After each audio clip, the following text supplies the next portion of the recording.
Hey fam, let's pick up where we left off. Married at First Sight Season 2, Episode 8. Tshepo is indeed a weapon formed against Palisa. We're good up until it was time for him to come back home. He went AWOL and didn't sleep at home. Just the night before, I had decided that I'm going to introduce him to my family.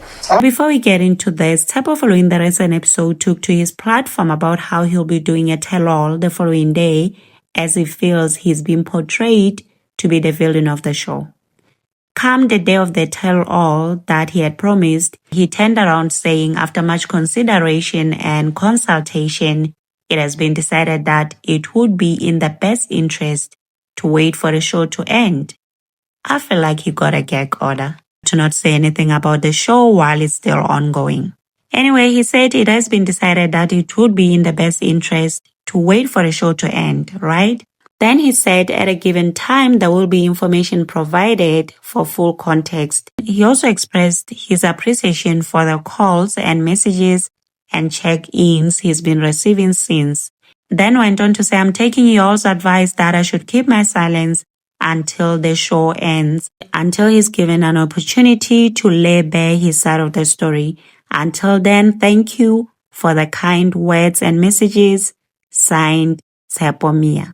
For me personally, I feel like until he comes out here during the time when he will be able to do so or allowed to do so, that is of course if he has been gagged to not talk about the show, until he comes out here, bears everything out, his full story, and then he checks out, I'll still be looking at him sideways. Because what I'm seeing on the show, I can never unsee it. So let's get into this. Palisa, we have all seen how horrible Tshepo has been to her. And at this point, I felt Tshepo should have been matched with Makoto.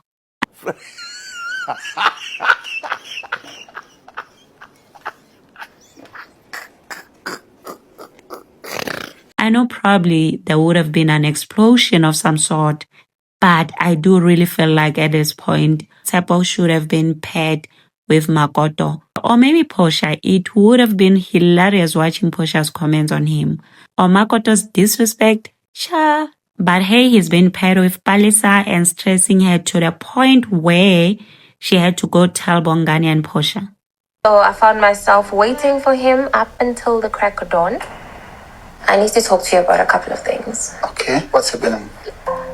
Palisa says after work she wanted to cook. Yesterday, after I came back from work, I wanted to make chicken Alfredo. And as they were fine with Tshepo, she called and asked him to pick up some things from the store, right? He shouted Tshepo, I'm like, Tshepo, please get me 1, 2, 3, 4. And he was like, copy that, I'll come with those things. So I went to the mall just to get like a couple of things which I didn't pack for where we are. He then calls her back, asking where she was. And as soon as she says the mall, he's like, oh, and by the way, those things you asked me to bring, how about you get them yourself? He calls me, hey, how's it going? What are you doing? I'm like, listen, I'm at the mall. I need this and that and that. And then he's like, oh, why can't you just get those things that you said you wanted? I'm like, send me the money and I'll do it. He's like, no, don't worry. Right here, I feel like this man knew already that his plans didn't involve him going back to their marital home, hence he called. Anyway, Palisa continues narrating her story to Bongani. Okay, fine, let me get what I need and bounce. But I was like, please Uber me out of here and tell the Uber driver to get me there by whatever entrance that I mentioned. Go on. I get to that entrance, my phone is dead. So I don't have reference of anything and I can't just jump into any Uber. I get into the like a life grant. I think I charge my phone and I'm like, you know what? Naturally, let me just order a drink. I need a beer. They charge my phone and the first call that I get is from him. I've been looking for you. 10 minutes max looking for me because of course the admin of charging and everything, looking for a charger. After that, Palisa says she asked him if he was still at work. And instead of responding to that, he sent her this video. He doesn't respond, he just sends me.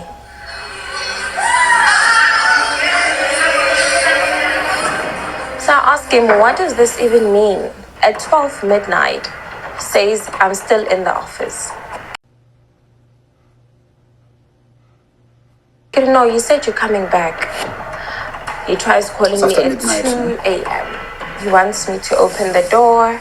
At this point, nobody can convince me that Tshepo came to this show with pure intentions of finding a wife, or rather of being ready for marriage. This man doesn't want or deserve to be married. He really doesn't. Imagine being Palisa and having to deal with an immature adult that behaves like a teenager that is overcome and ruled by hormones. He then comes home, basically the following day. I'm not sure how I would have reacted if I was in this position. Hence why I'm not even going to try and judge or try and point out Alisa's mistakes in this. She says the way this man was banging the door, it made her feel like he was going to push it open. At some point, I really thought he was going to push the door open. I'm not going to take that. I don't know where he is. So you didn't open for him because you were not sure? I was scared. Bongani then asked Palisa if Tshepo has ever made Palisa feel scared before. Have you ever felt like that before? Yeah, like you'd be like, Kitseng. Even though I'm not touching you, Posh, I'm not, Kitseng, go away now. What is that? Portia feels she should have opened for him. Open the door, let him in, sleep in the other room. Bongani then goes on to ask Palisa if she had tried to call him in the morning, maybe to see if he's okay, as she didn't open. She tried to call him in the morning. No. How did you guys arrive here? It's wrong. We're not going to say it's correct, but he was denied access to his house or home. Should I talk to him when he comes back? For your sake, yes. But For please. relationship alone now? No. Thereafter, he called Tshepo to check up on him. Hey, Murana, you're sleeping at midday. I've been trying to bring you a bottle. Where are you? I'm at home at the moment. Home where? No, Oh, Tlokotlani. I can tell when I wake up. Sure. Portia is like, he's alive, and Palisa, when I tell you, she couldn't care less, okay? Okay. He's alive. Did I ask? She then went on to mention how Tshepo had set her down the other day off cam. Tshepo mentioned set me down the other day, no cameras, no audience whatsoever. And he said to me, Palisa, I've been all this time because everyone that I have loved has left me. And she's saying she now understands why they all left. So after everything has transpired, now I understand why everyone left. And I'm about to join them. She then, after leaving the Luvalo's home, goes and engages with her bestie Makoto. I don't know what Tshepo is. What do you mean you don't know what Tshepo is? I fihla mawena ka botho. Una sa kokoto na khahlela le ntho. Le mati. What was okay? I ke so bue nix le yena. Ha ntjwetsa letho. I think ke mo release pelong yaka, and I think 80% Do you of the want to world release him? Yes. And while they're busy talking, discussing Tshepo, he walks in. My love. This prompting Makoto to leave as they don't get along. I didn't expect Tshepo to walk in while Palisa and I were still chatting. Sharp, babe. Yes, despite the apology that we saw on the previous episode. How it led to this whole situation was that I had visited Ubongan. I mentioned the words to say, Snoop Dogg once said that you can't turn A into a housewife. Swipe, yet we're expected to change a bum, a bozo, a dog, basically, into a king, the man of the house. Where in the world is the sense in that? I want to say to you that, yes, I do apologize. I feel like Tshepo knows how to take accountability, which is something that I wish I could have. So I still feel like they're not okay.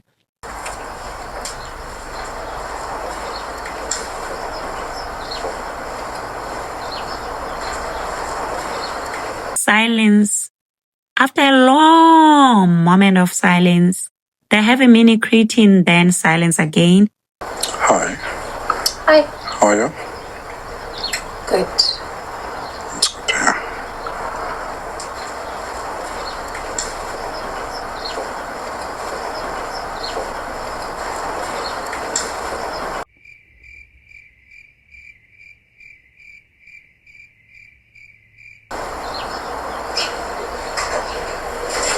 It's cricket. He's not saying anything.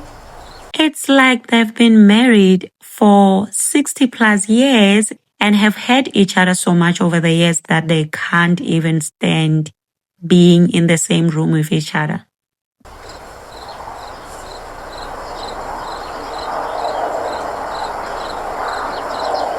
I don't want to keep trying. I think the silence speaks volume. It just says that this is literally where we are now. And I'm fine with that. Balisa then leaves. I shall leave you in peace.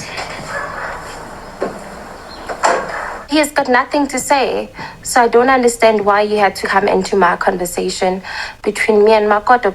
I'm done here. You know, when it comes to this too, I feel like they show us the uncomfortable, raw, unfiltered parts of marriage.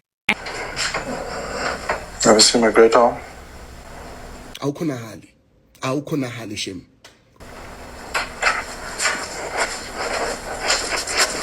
Silent treatment is what you give to people who don't deserve to hear the sound of your voice because they don't value it.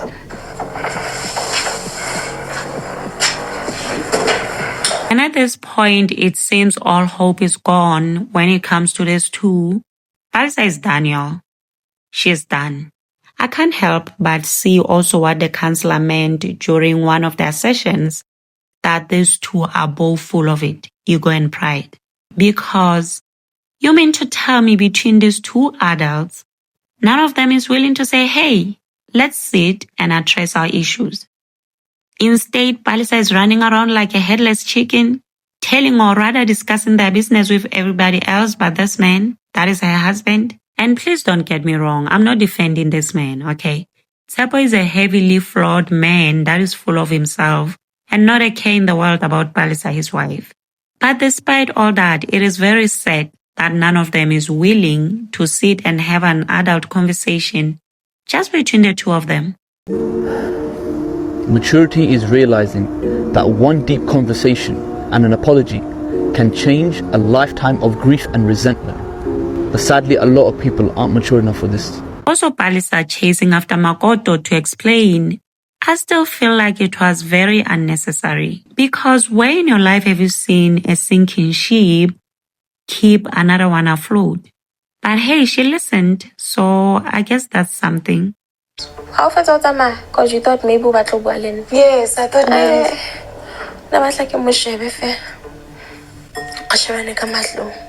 Maybe he thought I had something to ask him. Or something Why to didn't say. you ask him though? Ask him what? She then mentioned that she has tapped out.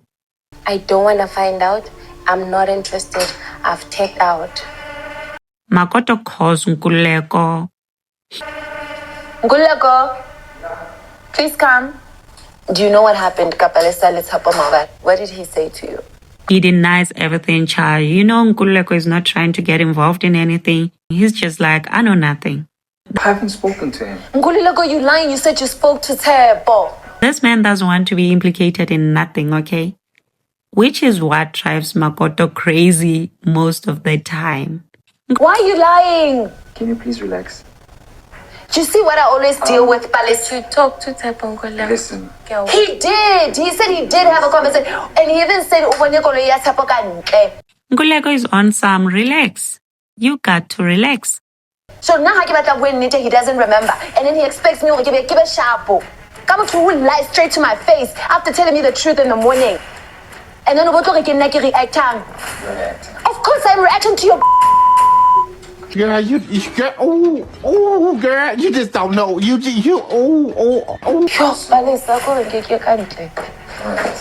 We tatula jwang ka taba e nna le wena re buileng this morning. Palisa is here. Tell the truth. Oh my God. Then when Makoto leaves to breathe, Nkuleko then calms down enough to narrate his encounter with Tshepo to Palisa. When I go to work, I see Tshepo's car. I left here 5:30 in the morning. I text Tshepo. I'm like, dude, your knocks woke me up this morning, right? He said, yeah, I slept in the car. And then he's like, he tried calling. Oh, Lord have mercy. And then he tried knocking again, but you were not opening. That's the last conversation we had. And then I worked until I saw him when I came back from work. He was in the car. I'm like, hey, dude, why are you chilling in the car? Let's come upstairs. And he's like, no, I just want to take a moment for now. And then I came up.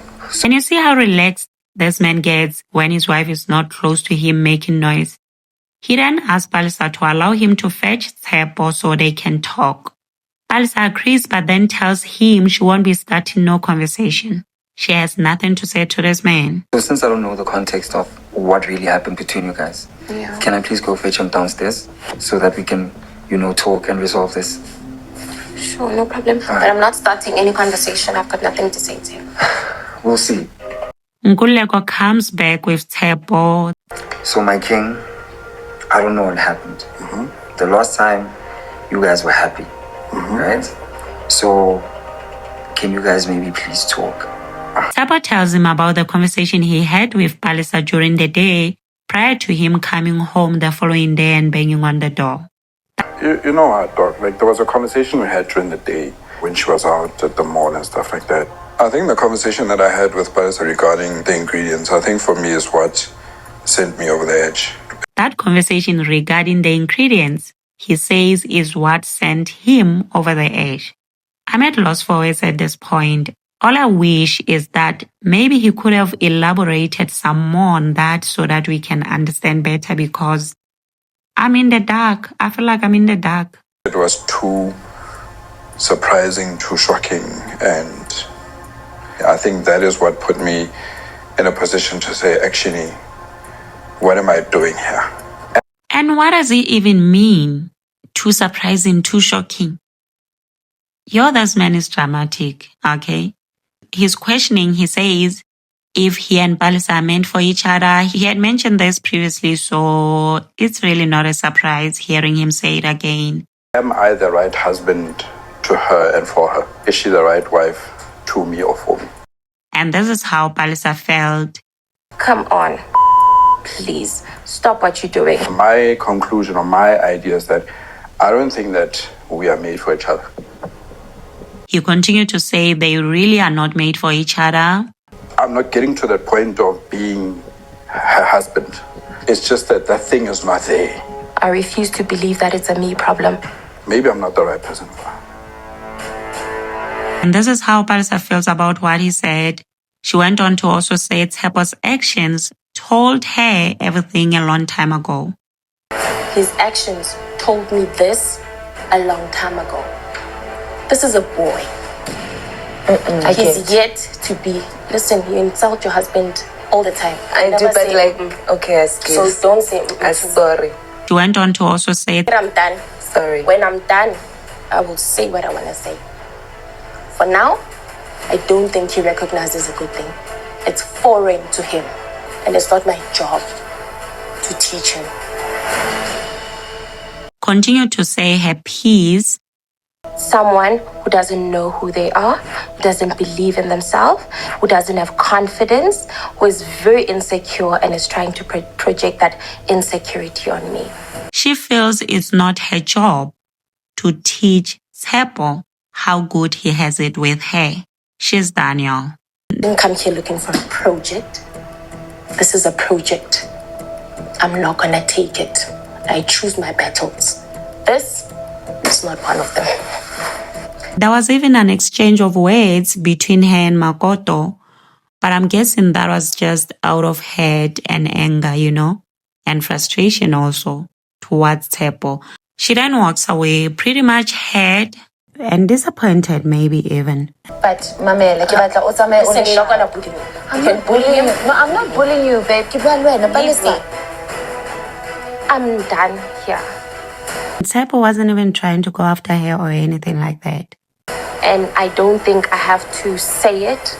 Actions always speak louder than words.